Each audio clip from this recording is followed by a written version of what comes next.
सर्व सन्माननीय मान्यवर आणि मोठ्या संख्येने उपस्थित युतीचे सर्व नगरपालिका नगरपंचायतीचे उमेदवार नगराध्यक्ष पदाचे उमेदवार सर्व प्रमुख पदाधिकारी बंधू आणि भगिनी, आपल्या सगळ्यांच्या वतीनं भाजपाचे प्रदेशाध्यक्ष आदरणीय रवींद्र चव्हाण साहेबांचं मी रत्नागिरी जिल्ह्यामध्ये स्वागत करतो आणि शिवसेनेच्या देखील पदाधिकाऱ्यांना अभिमान आहे की आज आमच्या कोकणातला एक सहकारी लवकर जगातल्या सगळ्या मोठ्या पक्षाच्या महाराष्ट्राच्या अध्यक्षपदावर बसलेला आहे।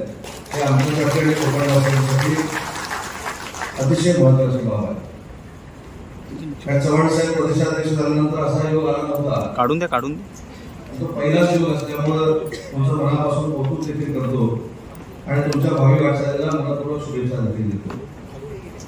आणि दुसरे आभार एवढ्यासाठीच मानतो, नुसती आपण युती केली नाही तर ती युती टिकली पाहिजे आणि युतीच्या प्रत्येक नगरपालिका नगरपंचायतीवर प्रभाव पडायला पाहिजे या भावनेतनं महाराष्ट्रातला पहिला प्रचार रवींद्र चव्हाण साहेबांनी रत्नागिरीतून सुरू केला, त्याबद्दल देखील धन्यवाद। राज्याच्या